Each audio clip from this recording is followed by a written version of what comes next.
Speech delivery is a matter of nonverbal communication. While this may be counterintuitive, effective orators use their voice and body, as much as their words, to convey their message. There is a great deal of research showing that the impact of a speaker's words is powerfully influenced by his or her nonverbal communication. In this presentation, we will explore how you can use nonverbal communication to deliver your speeches effectively and to increase the impact of your verbal message. Good delivery does not call attention to itself. It conveys the speaker's ideas clearly, interestingly, and without distracting the audience. Most audiences prefer delivery that combines a certain degree of formality with the best attributes of good conversation: directness, spontaneity, animation, vocal and facial expressiveness, and a lively sense of communication.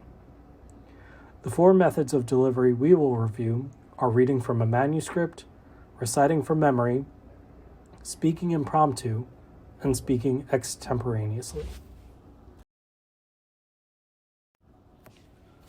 Certain speeches must be delivered word for word, according to a meticulously prepared manuscript.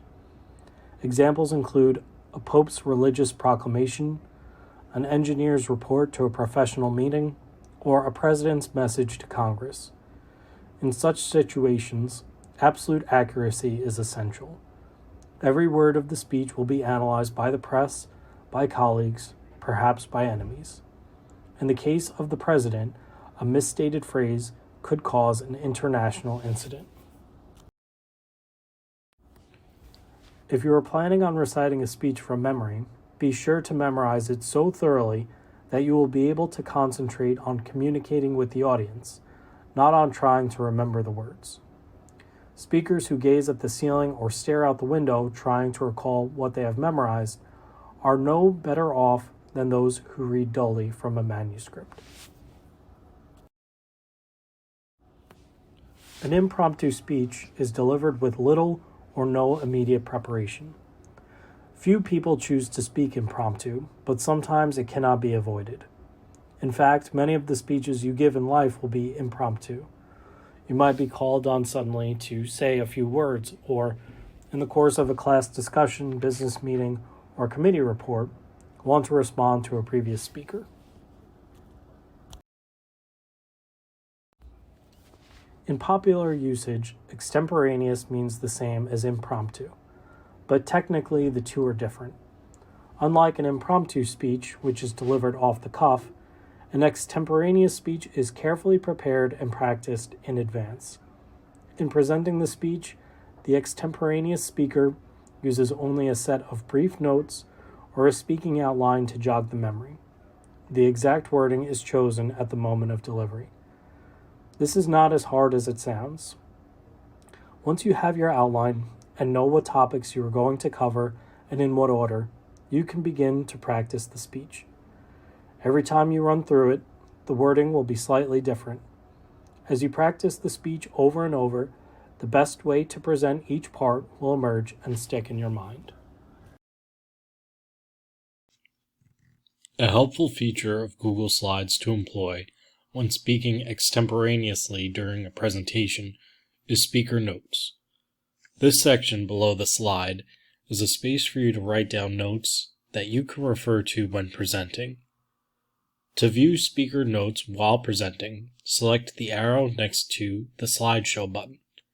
Instead of automatically playing the slideshow, the drop-down menu provides two options: Presenter View and Start from the Beginning. When Presenter View is selected, a new window opens that shows the time elapsed, the current slide, as well as the previous and next slide, and the speaker notes. This function works when presenting from a laptop or a computer that is connected to a large screen or projector, so this window will not be visible to the audience. For that reason, it is a great tool to help keep speakers on track as they present. How you speak is just as important as what you say in your speech or presentation. Speakers must have control over their voices. By practicing with volume, rate, pitch, and pauses, you will become more confident with your speech. Remember that your own voice always sounds louder to you than to a listener. Soon after beginning your speech, glance at the people farthest away from you. If they look puzzled, are leaning forward in their seats, or are otherwise straining to hear, you need to talk louder. Pitch is the highness or lowness of the speaker's voice. In speech, pitch can affect the meaning of words or sounds. Pitch is what makes the difference between the "aha" triumphantly exclaimed by Sherlock Holmes upon discovering a seemingly decisive clue and the "aha" he mutters when he learns the clue is not decisive after all. Changes in pitch are known as inflections. If all your sentences end on the same inflection, either upward or downward, work on varying your pitch patterns to fit the meaning of your words. As with breaking any other habit, this may seem awkward at first, but it is guaranteed to make you a better speaker. Two obvious faults to avoid are speaking so slowly that your listeners become bored, or so quickly that they lose track of your ideas. Novice speakers are particularly prone to racing through their speeches at a frantic rate. Record yourself to check how fast you speak. Pay special attention to rate when practicing your speech. Finally, be sure to include reminders about delivery on your speaking outline so you won't forget to make the adjustments when you give your speech in class.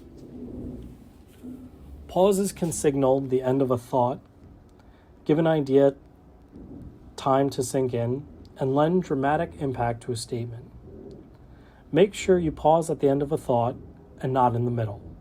Otherwise, you may distract listeners from your ideas.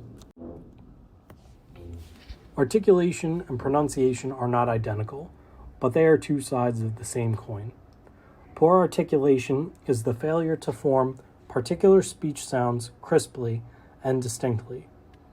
It is one of several causes of mispronunciation, but you can articulate a word sharply and still mispronounce it. For example, I can say Illinois in an articulate way and still mispronounce it by including the S in my enunciation, Illinois. Similarly, I can pronounce Illinois correctly, but mumble my words so that it does not sound as articulate as if I were to say it carefully and slowly. It is the difference between Illinois and Illinois.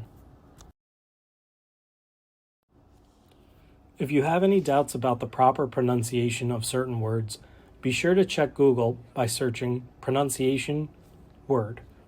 A window will appear under the search bar with the phonetic spelling of the word, along with a dynamic image of a mouth that illustrates how the mouth moves when pronouncing this word. By pressing the volume icon to the right of the word's phonetic spelling, Google will play the proper pronunciation. There is also a slow tab beneath the phonetic spelling of the word. This allows you to slow down the pronunciation so you can see and hear how the word is pronounced at a slower rate. Regardless of delivery method, you will need to be aware of your physical presence in front of your audience. Posture, facial expression, gestures, eye contact, all affect the way listeners respond to a speaker. Novice speakers are often unsure about what to do with their body while giving a speech. Some pace nonstop back and forth across the podium, fearing that if they stop, they will forget everything. Others constantly shift their weight from one foot to the other, fidget with their notes, or jingle coins in their pockets. Still others turn into statues, standing rigid and expressionless from beginning to end. Such quirks usually stem from nervousness. If you are prone to distracting mannerisms, your teacher will identify them so you can work on controlling them. With a little concentration, these mannerisms should disappear as you become more comfortable speaking in front of an audience. Few aspects of delivery cause students more anguish than deciding what to do with their hands. Whatever gestures you make should not distract from your message. They should appear natural and spontaneous, help clarify or reinforce your ideas, and be suited to the audience and occasion. Effective speakers maintain eye contact with their audience. Try to establish eye contact with your whole audience. Avoid the tendency of gazing too intently on one group while ignoring the rest. When presenting with visual aids, it is easy to break eye contact with your audience and speak to the aid or screen. Of course, your listeners are looking primarily at the aid or screen, and you will need to glance at it periodically as you talk. But if you keep your eyes fixed on the visual aid, you may lose your audience. By keeping eye contact with your listeners, you will also pick up feedback about how the visual aid and your explanation of it are coming across. Ask yourself the following questions to assess if you need additional practice with presenting visual aids and maintaining eye contact.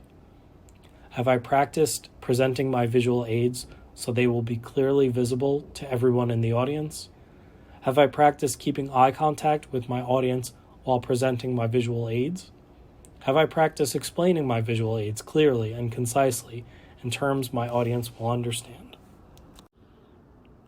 The most successful presenters are the ones who spend time practicing. Here are some tips to help guide you.